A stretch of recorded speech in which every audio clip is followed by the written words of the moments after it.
성경적 상담을 배우기 위해 오신 여러분을 환영합니다. 오늘은 팀 켈러의 아티클 Puritan Resources for Biblical Counseling을 살펴보도록 하겠습니다. 네, 아주 중요한 글이죠. 이 글은 현대의 상담가들이나 또 목회자들이 왜 수백 년 전 사람들, 그러니까 청교도들에게 주목해야 하는지를 아주 설득력 있게 제시하고 있거든요. 맞습니다. 그냥 과거 유물이 아니라 현재에도 정말 유용한 통찰을 준다는 거죠. 네, 그래서 오늘 우리는 이 청교도들의 접근 방식이 지금 우리의 고민이나 어떤 씨름에 왜 여전히 중요할 수 있는지, 또 그들로부터 어떤 실제적인 지혜를 얻을 수 있을지 좀 깊이 파고 들어가 보려고 합니다. 좋습니다. 켈러는 청교도들이 성경적 상담에 귀중한 통찰을 주는 이유를 크게 6가지로 정리를 했어요. 네, 6가지요? 마치 보물지도를 펼치듯이 이 6가지 포인트를 하나씩 따라가면서 청교도들의 지혜를 발견해 보겠습니다.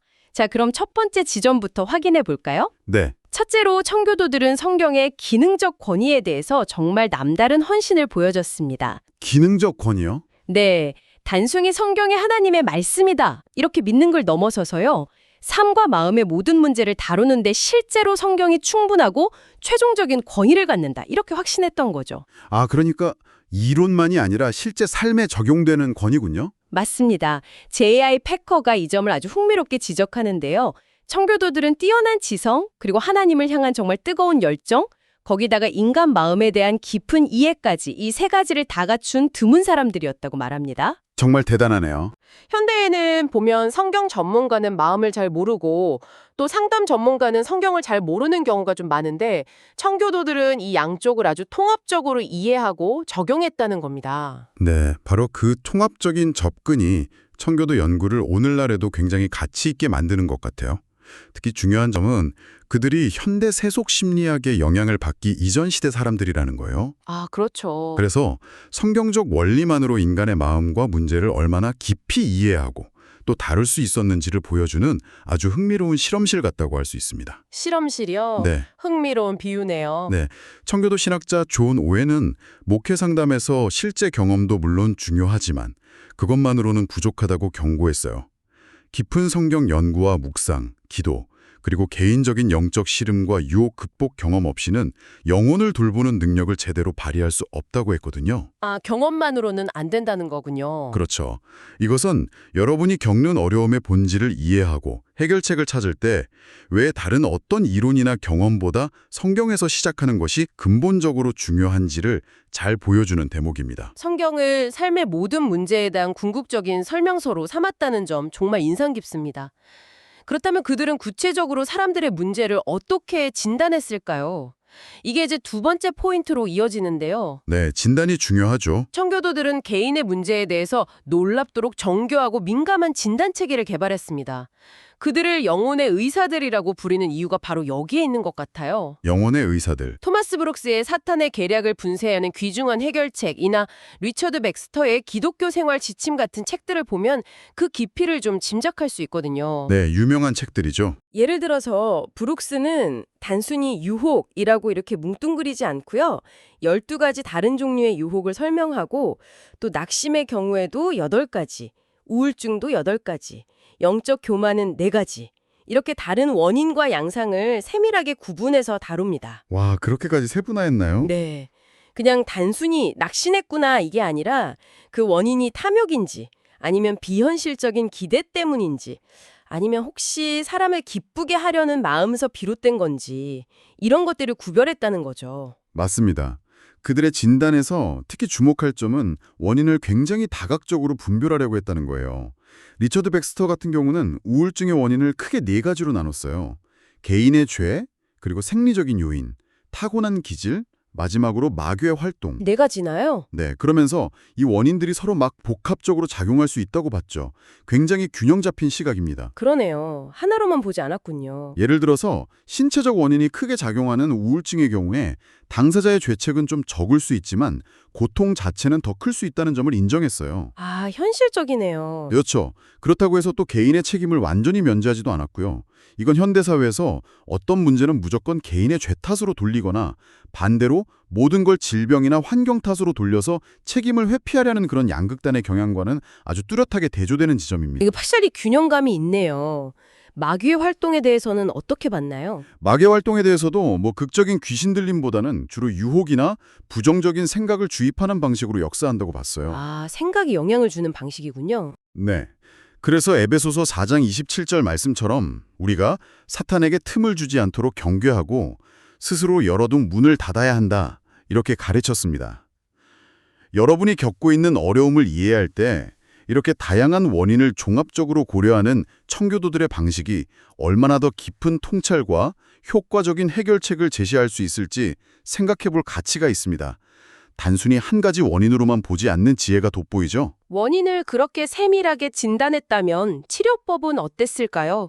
여기서 세 번째 놀라운 점이 드러나는데요. 네, 치료법도 궁금하네요. 청교도들은 현대 심리학처럼 어떤 특정 성격 이론이나 학파에 얽매이지 않았기 때문에 치료에 있어서도 놀라운 균형 감각을 보여주었습니다. 아, 특정 이론에 얽매이지 않았다. 네, 현대 상담은 때로는 감정, 로저스 학파처럼요.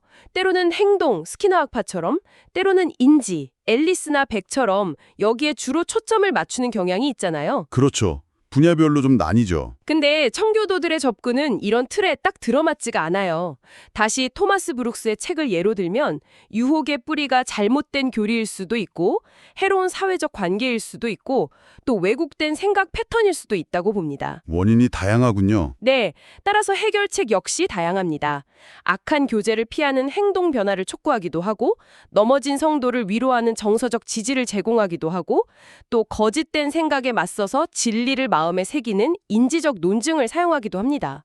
마치 종합병원처럼 다양한 처방을 내리는 거죠. 아, 정말 통합적이네요. 네, 그 균형 감각의 비결은 그들이 생각, 감정, 행동 중에 어느 하나를 다른 것들보다 더 근본적인 것으로 보지 않았다는 데 있습니다. 아, 우열을 가리지 않았군요. 대신에 그들은 이 모든 것을 포괄하는 마음, 헐트에 집중했습니다. 청교도들에게 마음은 종종 영혼과 동일시되었는데 지성, 의지, 감정을 모두 포함하는 인간 존재의 중심부를 의미했거든요. 마음이 중심이었군요. 네. 마음의 움직임 혹은 작동 방식이 생각, 감정, 행동으로 나타난다고 본 것이죠.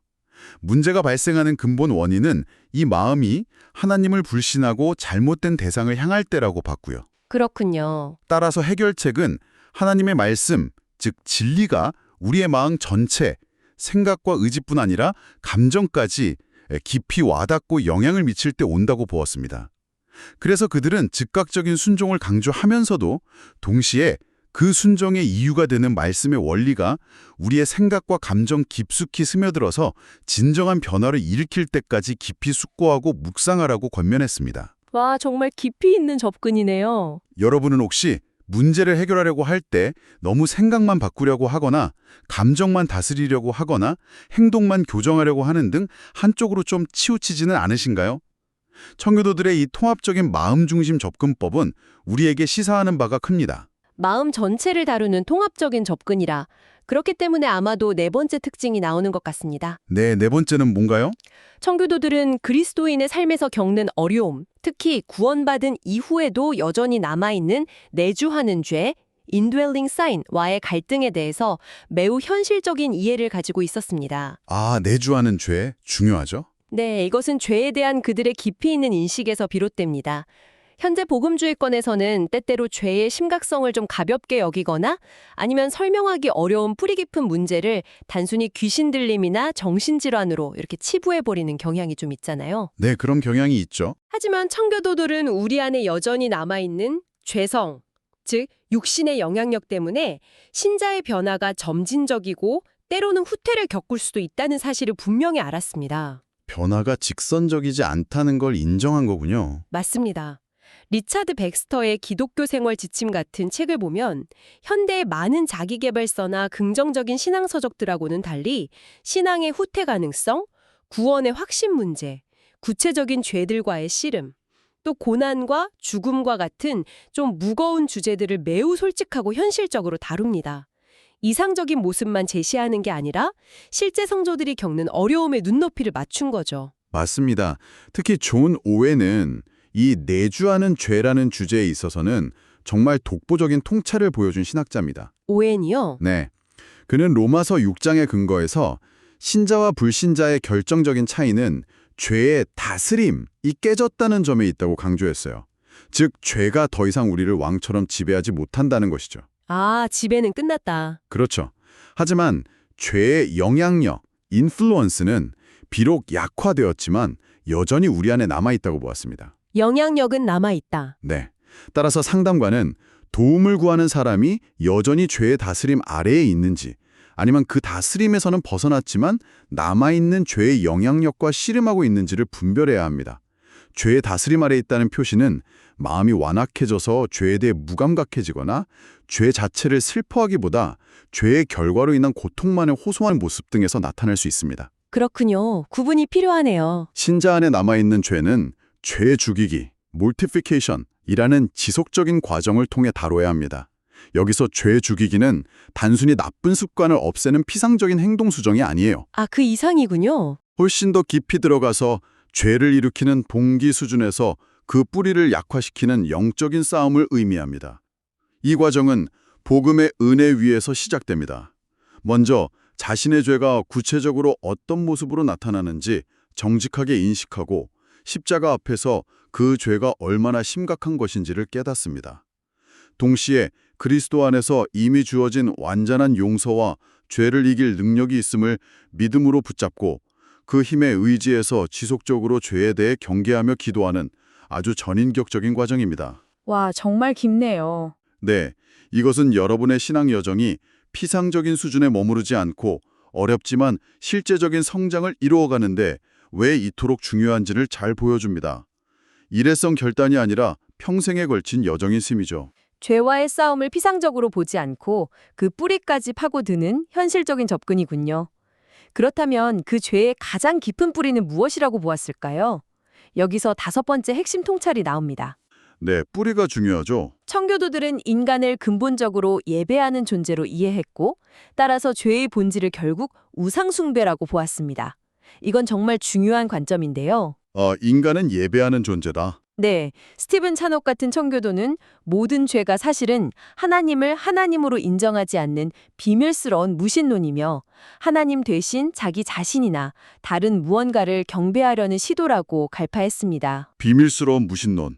강한 표현이네요. 그렇죠. 즉, 인간 본성 가장 깊은 곳에는 단순히 관계나 행복, 의미에 대한 필요가 있는 것이 아니라 그보다 더 근본적인 예배의 필요성이 있다는 것입니다. 우리는 무언가를 숭배하도록 지원받은 존재라는 거죠. 필요가 아니라 예배가 더 근본적이다. 네. 그래서 죄는 근본적으로 하나님 아닌 다른 대상을 숭배하는 것. 특히 자기 자신을 숭배하는 자기 숭배라는 것입니다. 네, 그 자기 숭배가 결국 하나님 외의 다른 대상들, 예를 들면 돈, 성공, 명성, 쾌락, 사람들의 인정, 심지어는 가족이나 사역까지도 이런 것들을 하나님 자리에 놓고 섬기는 구체적인 우상 숭배로 이어진다고 보았습니다. 그렇군요. 자기 숭배가 우상 숭배로. 그런데 이 우상들이 어떻게 우리 마음과 삶을 지배하게 될까요? 청교도들은 그 통로가 바로 상상력, 이미지네이션이라고 지적했습니다. 상상력이요? 좀 의외인데요. 네, 리처드 십스나 스티븐 찬옥에 따르면 상상력은 우리가 감각을 통해 받아들인 정보와 이성적인 판단 사이에 위치하면서 이성이 생각할 재료를 제공하는 아주 중요한 역할을 합니다. 그런데 죄로 인해 오염된 상상력은 현실에 왜곡하고 이성을 잘못된 길로 이끌 수 있다는 거죠. 상상력이 왜곡될 수 있군요. 그렇죠. 존 오웬은 죄의 속임수, deceitfulness of sign이 이 상상력을 통해 어떻게 작동하는지를 아주 예리하게 분석합니다. 첫째, 죄는 먼저 우리의 영적 감각을 무디게 만들어요. 죄가 얼마나 추하고 하나님의 은혜가 얼마나 놀라운지에 대한 감각이 약해지는 거죠. 이게 바로 상상력이 올바르게 작동하지 못하게 되는 겁니다. 감각이 무뎌진다. 둘째, 하나님을 향한 사랑과 감사가 식으면 그때부터 죄를 긍정적으로 상상하기 시작합니다. 여호수아 7장 21절에서 아간이 시날산의 아름다운 외투와 은, 금덩이를 보고 탐내어 가졌나이다 라고 고백한 것처럼 상상 속에서 죄가 가져다줄 쾌락이나 이익을 계속 굴려보면서 마음을 빼앗기게 됩니다.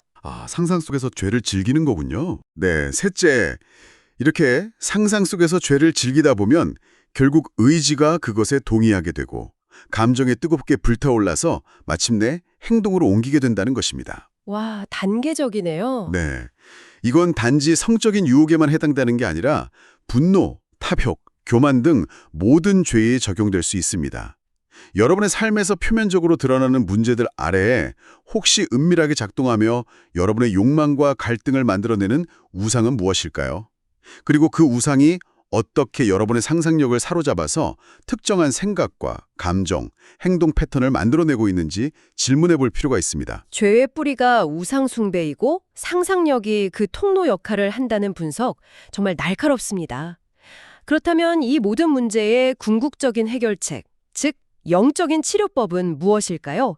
드디어 마지막 6번째 포인트입니다. 네, 해결책이 중요하죠. 청교도들은 필수적인 영적 치료법이 바로 복음에 대한 믿음이라고 보았습니다. 복음에 대한 믿음. 네, 이 믿음은 앞에서 다룬 두 가지 중요한 영역, 즉 죄를 죽이는 회개, 모티피케이션과 하나님 안에서 자신을 올바로 이해하는 것, 영적인 마음을 품는 것 모두에 핵심적으로 적용됩니다. 존 오웬은 특히 십자가에 달리신 그리스도를 믿는 믿음이야말로 죄 죽이기의 가장 근본적인 수단이라고 거듭 강조했습니다. 십자가를 믿는 믿음이군요. 네, 십자가를 바라볼 때 죄의 심각성과 하나님의 사랑을 동시에 깨닫고 죄를 미워하며 이길 힘을 얻는다는 것이죠. 그렇습니다. 그리고 영적인 마음을 품는 것, spiritual mindedness라는 개념도 복음 안에서 이해해야 합니다. 이것은 단순히 성경 지식을 머리로 아는 것을 훨씬 넘어섭니다. 아, 지식 이상이군요. 네, 성령의 도우심으로 복음의 진리가 우리의 감정 또는 애정, affections를 사로잡아서 영적인 것들, 예를 들어 하나님의 성품, 그분의 약속, 천국의 소망 같은 것들에서 실제적인 맛과 즐거움, 아름다움을 느끼고 경험하는 상태를 의미합니다. 맛과 즐거움을 느낀다? 네, 빌립보서 4장 8절에서 무엇에든지 참되며 무엇에든지 경건하며 무엇에든지 오르며 무엇에든지 정결하며 무엇에든지 사랑받을 만하며 무엇에든지 칭찬받을 만하며 무슨 덕이 있든지 무슨 기림이 있든지 이것들을 생각하라고 권면하는 것도 이런 맥락에서 이해할 수 있습니다.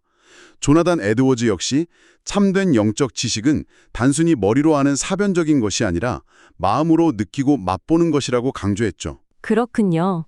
왜 복음이 이렇게 중요할까요? 복음은 모든 우상숭배의 뿌리에 있는 자기의, 즉 자신의 행위나 노력으로 하나님께 인정받고 스스로의 가치를 증명하려는 마음에서 우리를 해방시켜주기 때문입니다. 아, 행위 의존성에서 해방? 맞습니다. 윌리엄 거널이나 윌리엄 브리지 같은 총교도들의 글을 보면 복음은 결코 죄를 가볍게 만들지 않습니다. 오히려 우리를 더 겸손하게 만들죠.